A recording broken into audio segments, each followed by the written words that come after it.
Alex had always been the kind of person who double-checked everything twice. When he walked into the small coffee shop on 5th Street 3 months ago looking for a part-time job, he practiced his introduction in the parking lot 5 times before going inside. Even now, at 22 years old, he still felt his heart race whenever he had to talk to strangers. The coffee shop was called Morning Brew, and it was exactly the kind of place Alex felt comfortable working. Small enough that chaos couldn't really happen.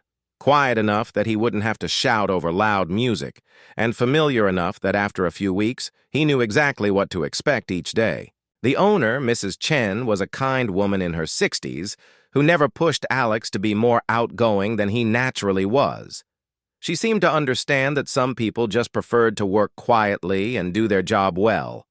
Alex's daily routine was simple and predictable, which was exactly how he liked it. He arrived at 6 in the morning, 30 minutes before opening, to help set up the machines and arrange the pastries in the display case. He knew exactly how many pumps of vanilla syrup went into a medium latte, exactly how long to steam the milk for the perfect foam, and exactly which regular customers liked their coffee extra hot. This predictability made him feel safe and competent. The morning regulars were mostly college students from the nearby university, office workers grabbing coffee before their commute, and a few elderly people who treated the coffee shop like their personal social club. Alex had learned all their usual orders by heart, which meant most mornings involved pleasant but brief interactions. "Good morning, Mr. Peterson. Large black coffee, 2 sugars?" "Morning, Lisa. Iced caramel macchiato with oat milk, right?"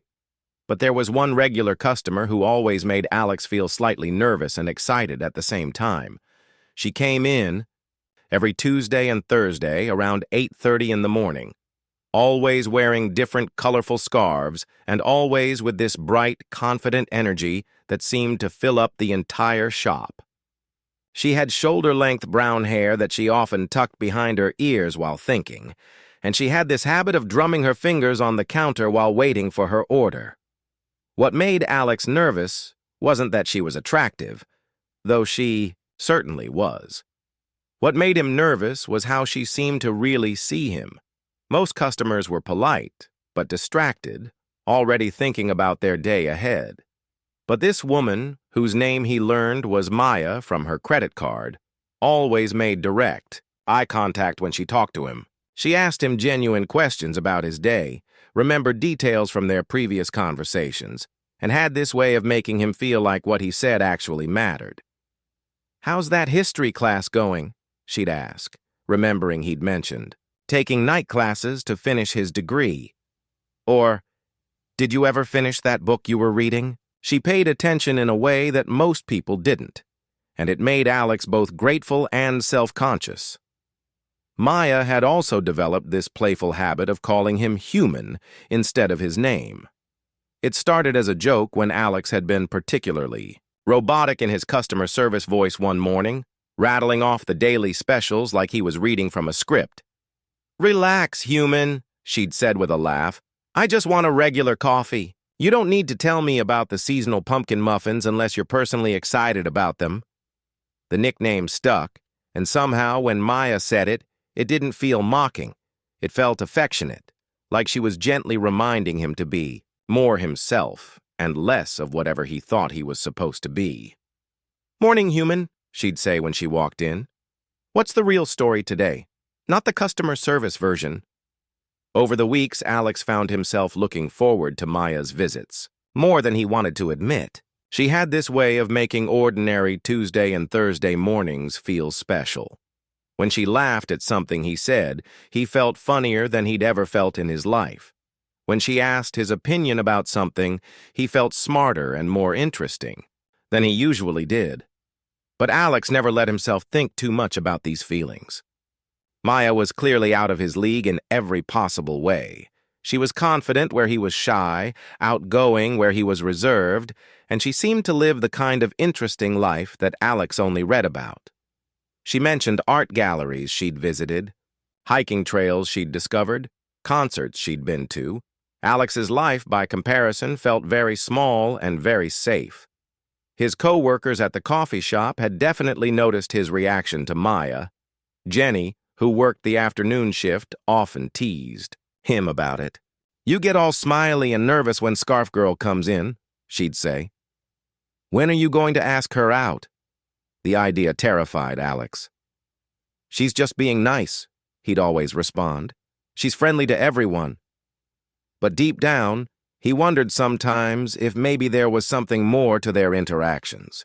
The way she lingered at the counter even after getting her coffee, the way she seemed genuinely interested in his thoughts and opinions, the way she looked directly at him when she talked like he was the only person in the room. Still, Alex couldn't imagine actually doing anything about these feelings. Asking someone out required exactly the kind of boldness and confidence that he'd never possessed. What if he misread the signals? What if she was just being polite and he made things awkward? What if she said no and then stopped coming to the coffee shop entirely? The risks felt enormous compared to the safety of just enjoying their brief, friendly conversations twice a week. So Alex continued his routine, continued being reliably shy and careful, and continued looking forward to those Tuesday and Thursday mornings when Maya would walk in with her colorful scarves and bright energy, calling him human and making him feel, for just a few minutes, like he might be capable of being someone more interesting than he thought he was. Thursday morning started exactly like every other Thursday morning, except Alex woke up with this strange feeling in his stomach. Not sick, exactly, but like something was going to be different today. He tried to shake it off as he got dressed and walked to work, telling himself he was probably just imagining things. The coffee shop felt unusually quiet when he arrived. Mrs. Chen was in the back office doing paperwork, and the usual early morning rush hadn't started yet. Alex went through his normal routine of setting up machines and arranging pastries, but he kept glancing at the clock. Maya usually came in around 8:30, and for some reason, he was more aware of that timing than usual today. When 8:30 came and went without Maya appearing, Alex felt oddly disappointed. Maybe she wasn't coming today. Maybe she had decided to try that new coffee place down the street. Maybe she was tired of their predictable conversations. He tried to focus on helping other customers, but he kept looking toward the door at exactly 8:45. The bell above the door chimed, and Maya walked in. But something was different about her today. She had this mischievous look in her eyes like she was planning something. Her usual bright scarf was purple today, and she walked with more purpose than normal, heading straight to the counter instead of browsing the pastry display first. "Morning, human," she said, but her voice had this playful energy that made Alex immediately suspicious. "I'll take my usual latte, but first, I need to ask you something." Alex started making her drink, trying to appear casual even though his heart was beating faster. "Sure, what's up?"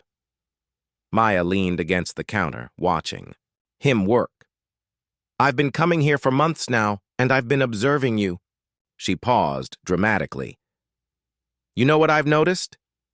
Alex concentrated harder on steaming the milk than necessary. "What?" "You're playing it safe," Maya said, pointing a finger at him. "Every single day you come in here, you make perfect coffee, you have perfectly polite conversations, and then you go home and probably read books or watch movies alone. Am I right?" Alex felt his cheeks getting warm. She wasn't wrong, but hearing it said out loud made his life sound even smaller than it felt. "There's nothing wrong with being careful," he said quietly. "No, there isn't," Maya agreed.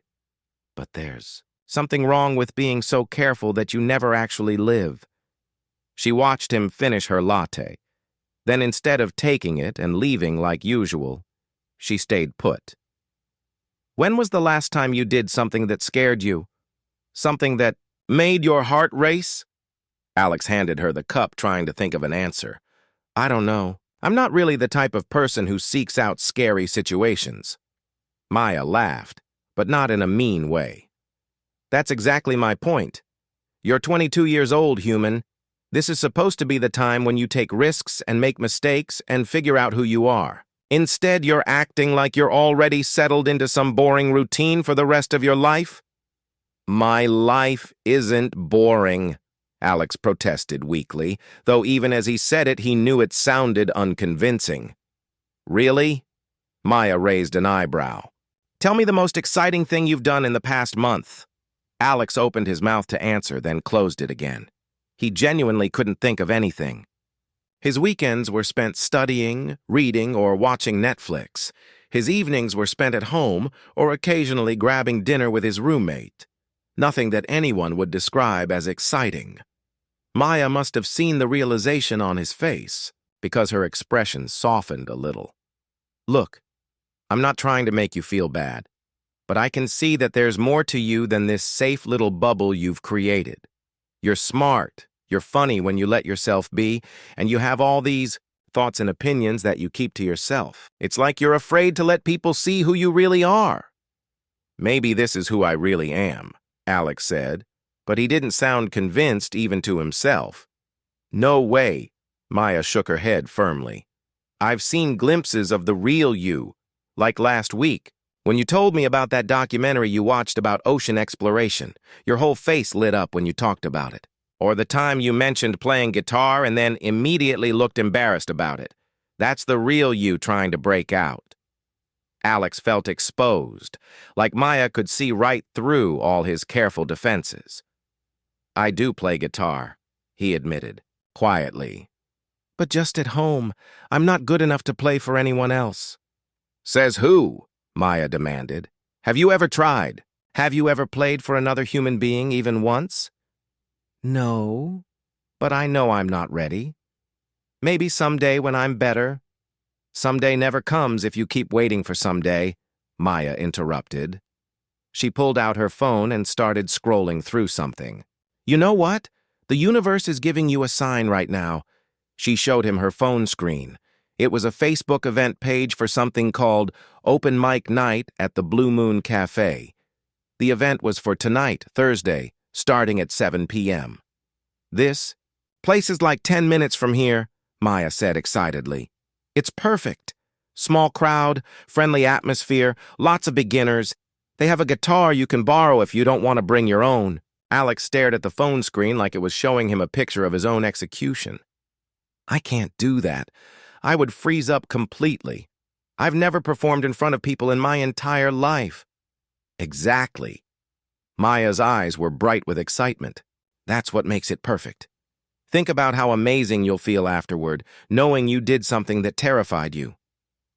Think about how awful I'll feel when I embarrass myself in front of a room full of strangers, Alex countered.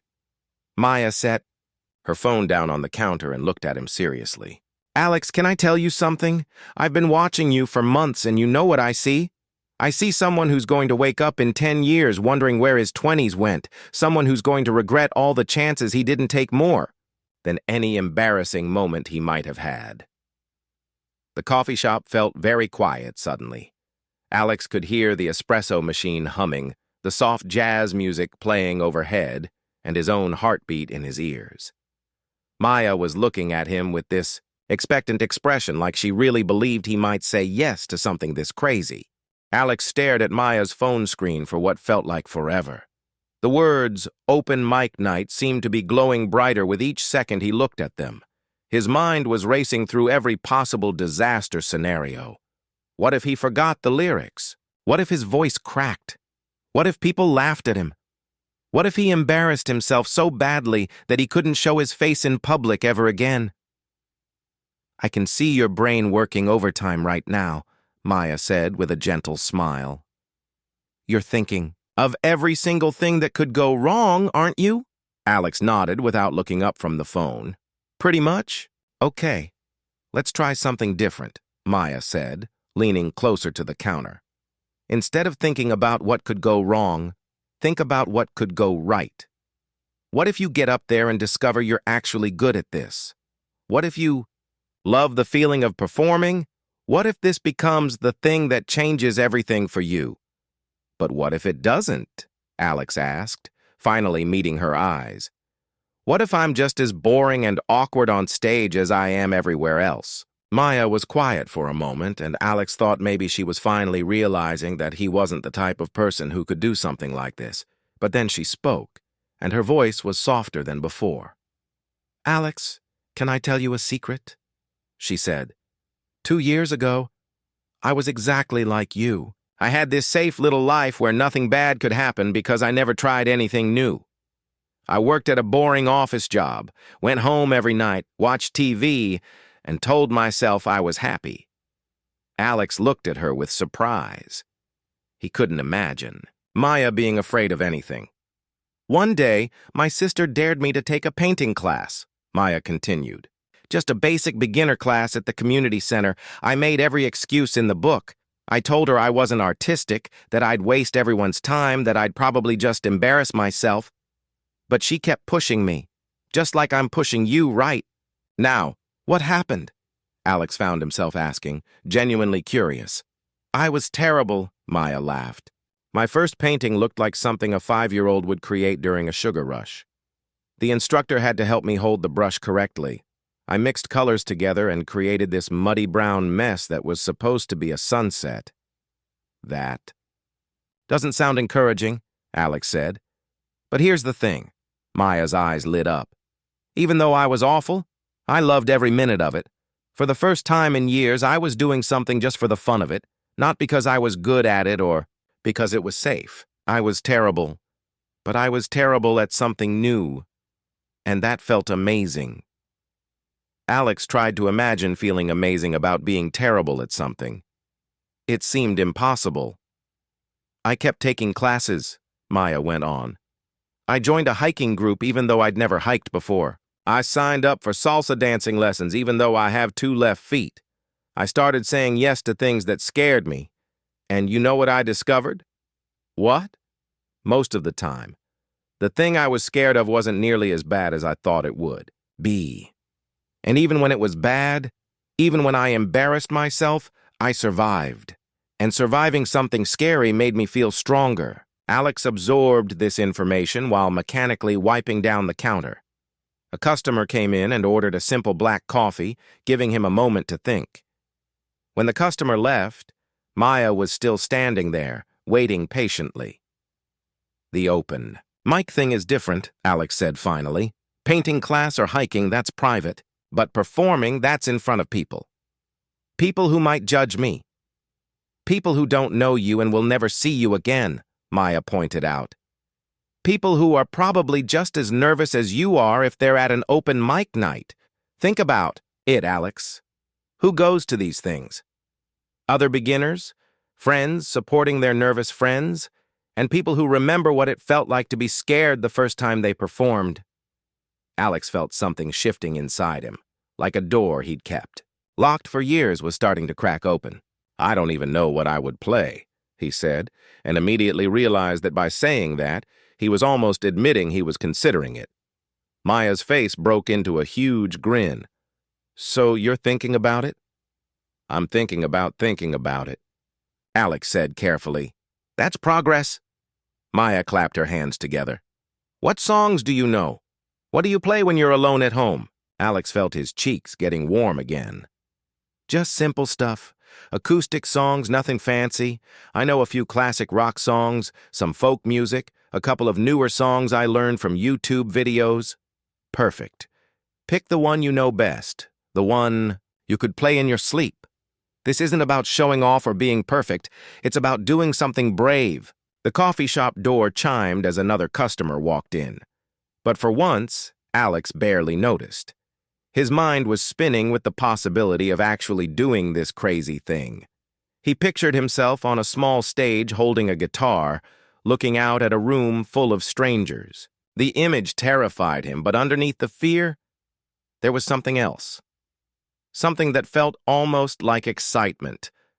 "I have a condition," Alex said suddenly, surprising himself. Maya raised her eyebrows. "What kind of condition?" "If I do this, and I'm saying if, you have to be there. I can't do it alone. I need at least one friendly face in the crowd." Maya smiled so widely it looked like her face might split in two. "Deal. I'll be in the front row cheering you on." Alex took a deep breath, feeling like he was standing at the edge of a cliff about to jump. "Okay," he said quietly. "Okay, I'll do it." "Really?" Maya looked shocked, like she hadn't actually expected him to agree. "Really? Before I change my mind, before I think about it too much, before I come to my senses?" "Yes. I'll sign up for the open mic tonight." Maya let out a little squeal of excitement that made Alex both happy and terrified. What had he just agreed to? By 6:30 that evening, Alex had changed his mind about performing at least 15 times. He'd practiced the same 3 songs so many times that his fingers were getting sore, and his roommate had finally asked him to please stop playing. The same chords over and over again. His guitar case sat by the door like it was mocking him, waiting to see if he'd actually have the courage to pick it up and leave. "You're going to wear a hole in the carpet if you keep pacing like that," his roommate Danny called from the kitchen. "Just go already. What's the worst that could happen?" "I could forget every word to every song I've ever learned," Alex replied, running his hands through his hair for the 20th time. "I could freeze up completely and just stand there like a statue. I could trip walking up to the stage. I could, or you could have fun," Danny interrupted. "Remember fun? That thing normal people have when they try new experiences?" Alex stopped pacing and looked at his guitar case. Maya's words from that morning kept playing in his head. "Be brave, human. Just once. What's the worst that could happen?" She'd made it sound so simple, like courage was just a choice you could make. But now, with the actual moment approaching, it felt much more complicated. At 6:45, Alex finally grabbed his guitar case and headed out the door before he could change his mind again. The Blue Moon Cafe was only a 10-minute walk from his apartment, but he took a longer route, needing extra time to prepare himself mentally. With each step, his heart beat a little faster. The Blue Moon Cafe turned out to be smaller than he'd expected, which was both good and bad news. Good because there wouldn't be hundreds of people watching him. Bad because in a small space there was nowhere to hide if things went wrong. The place had dim lighting, mismatched chairs and tables, and walls covered with local artwork. It looked friendly and welcoming, which helped calm his nerves slightly.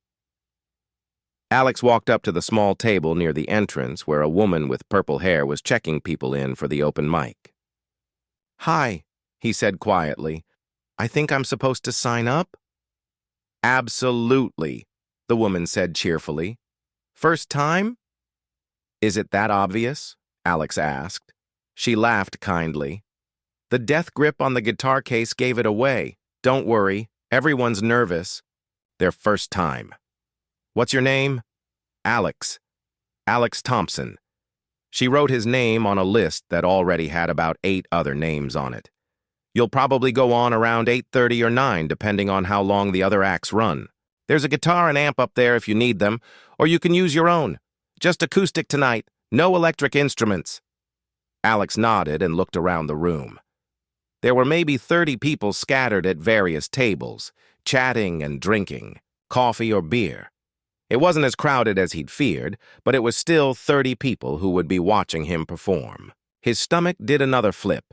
He found an empty table in the back corner and sat down, setting his guitar case on the floor beside him. From here, he could see the small stage area, which was really just a slightly raised platform with a microphone, stand, and a stool. It looked impossibly far away and terrifyingly close at the same time. The first performer was already on stage, a college-aged girl with a ukulele singing a cheerful song about summer. She seemed confident and comfortable, and the audience clapped along enthusiastically. Alex watched her perform and tried to imagine himself up there, but his mind went blank every time. Then he spotted Maya. She was sitting at a table near the front of the room, scanning the crowd until she saw him. When their eyes met, she waved, excitedly, and gave him 2 thumbs up. Having her there made everything feel a little less scary, but only a little. The second performer was a middle-aged man who played guitar and sang a Bob Dylan song. His voice cracked on the high notes, and he missed a chord change in the middle, but the audience was supportive and encouraging. Alex realized that people weren't here to judge harshly. They were here to enjoy music and support each other. As the third performer took the stage, Alex noticed something that made his blood run cold. At a table directly behind Maya sat a large man in what looked like a police uniform. The man had his arms crossed and was watching the stage with an intense, serious expression that reminded Alex of every cop show he'd ever seen. The officer's presence felt intimidating in a way that had nothing to do with music. Alex tried to convince himself that the man was just another audience member who happened to be in uniform, maybe stopping by after work. But when the officer's eyes swept across the room and landed on Alex, there was something in his gaze that felt very much like he was sizing Alex up, evaluating him for something. Maya turned around and said something to the man, and Alex saw her gesture in his direction. The officer nodded and continued staring at Alex with that same intense expression. Alex felt his face getting hot and his palms starting to sweat. This was definitely not part of the plan. Alex watched as Maya and the officer had what appeared to be a brief but serious conversation. Maya looked slightly panicked, while the man remained stone-faced. Alex couldn't hear what they were saying over the current performer, but Maya's body language suggested she was trying to explain something important. When Maya turned back toward the stage, she caught Alex's eye and mouthed the word "sorry" with an apologetic expression. Then she held up her phone and typed something quickly. A few seconds later, Alex's phone buzzed with a text message. "That's my dad. I forgot he said he might stop by tonight after work. Don't panic. He's actually really nice once you get to know him. Just go up there and be amazing like I know you can be." Alex stared at the text message and felt his remaining courage draining away like water from a broken cup. Maya's father was a police officer, and he was sitting in the audience watching Alex with suspicious eyes. This changed everything. What if Maya had told her father about Alex? What if her encouraging him to be brave and grab opportunities had been misunderstood? What if her father thought Alex was some kind of threat to his daughter? Alex sat frozen in his chair, staring at Maya's father and trying to figure out what to do. Every instinct in his body was telling him to grab his guitar case and sneak out the back door. He could text Maya later with some excuse about feeling sick. He could avoid this whole situation and go back to his safe, predictable life where intimidating police officers didn't watch his every move. But as he sat there, something unexpected happened. The current performer on stage, a nervous-looking guy about Alex's age, forgot the words to his song halfway through. Instead of panicking or running off stage, the guy just laughed and said, "Well, that didn't go as planned. Let me try that verse again." The audience laughed with him, not at him, and when he finished the song successfully, they gave him enthusiastic applause. Alex realized something important in that moment. Everyone here had been where he was right now. They'd all felt scared and uncertain, and they'd all decided to do it anyway. Even Maya's father, intimidating as he looked, was just sitting quietly and listening to the music like everyone else. "Next up, we have Alex Thompson," the purple-haired woman announced, and Alex felt his heart jump into his throat. This was it. He could either run away and spend the rest of his life wondering what might have happened, or he could walk up to that stage and find out who he really was when he stopped playing it safe. Alex stood up, picked up his guitar case, and walked toward the stage. His legs felt shaky, and he was pretty sure everyone could hear his heart beating. But he kept moving forward. As he passed Maya's table, she beamed at him and whispered, "You've got this, human." Even her father nodded slightly, which Alex chose to interpret as encouragement rather than a warning. The stage felt much smaller once Alex was actually standing on it.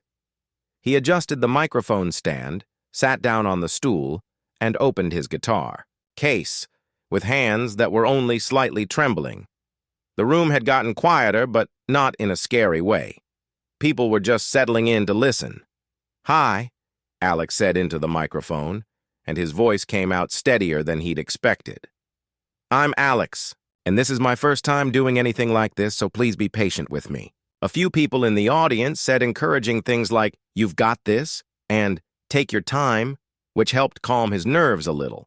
Alex had decided to play Wonderwall by Oasis, not because it was particularly original, but because he knew every chord by heart and could probably play it in his sleep. As he started the familiar opening chords, he felt some of his nervousness transform into something else. Not confidence exactly, but a kind of focused calm. The first verse went well. His voice was quiet, but it was steady, and he hit all the right notes. As he moved into the chorus, something magical happened. He stopped thinking about the audience, stopped worrying about Maya's father, stopped analyzing every note he played. For the first time in years, Alex was completely present in the moment, focused only on the music. His voice got stronger as the song progressed. He even looked up from his guitar a few times and made eye contact with people in the audience. Maya was practically glowing with pride, and even some of the strangers were nodding along with the rhythm. When Alex reached the final chorus, he decided to do something he'd never done before. Instead of playing it exactly like the recording, he changed the strumming pattern slightly, made it his own.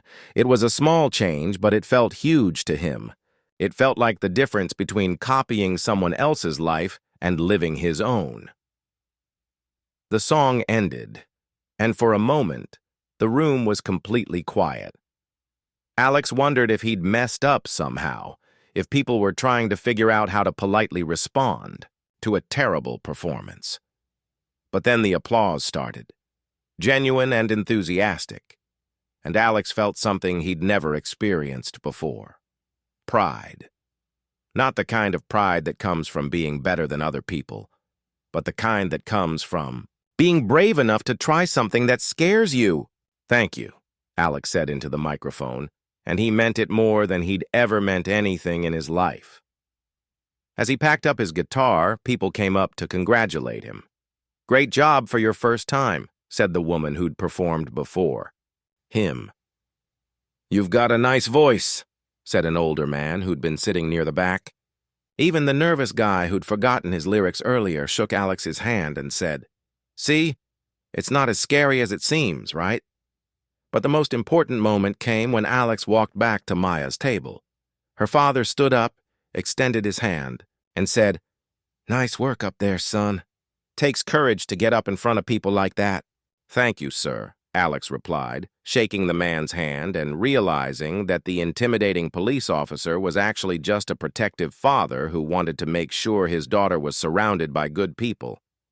"Call me Officer Johnson," the man said with a slight smile. "Maya's told me a lot about you. She said you were too scared to perform, but I saw something different up there. That didn't look like fear to me." Maya practically bounced in her seat. "How do you feel, human? Was it everything you thought it would be?" Alex sat down at their table, still processing what had just happened to him. "It was terrifying," he said honestly. "But it was also amazing. I felt like myself up there, maybe for the first time in my life." "So will you do it again?" Maya asked. Alex looked around the room at all these people who had welcomed him, encouraged him, and helped him discover something about himself he never knew existed. "Absolutely," he said, and he meant it completely. 6 months later, Alex was a regular at open mic nights around the city. He'd gained confidence not just on stage, but in every area of his life. He spoke up more in his college classes, he'd started dating someone he met at another coffee shop, and he'd even convinced Danny to come perform with him a few times. Maya had become one of his closest friends, and her father had become an unexpected mentor, teaching Alex that real courage wasn't about not being afraid. It was about being afraid and doing the right thing anyway, and every time Alex saw a nervous newcomer at an open mic night, he made sure to go up to them afterward, shake their hand, and say exactly what he wished someone had said to him that First terrifying, wonderful night. See? It's not as scary as it seems, right?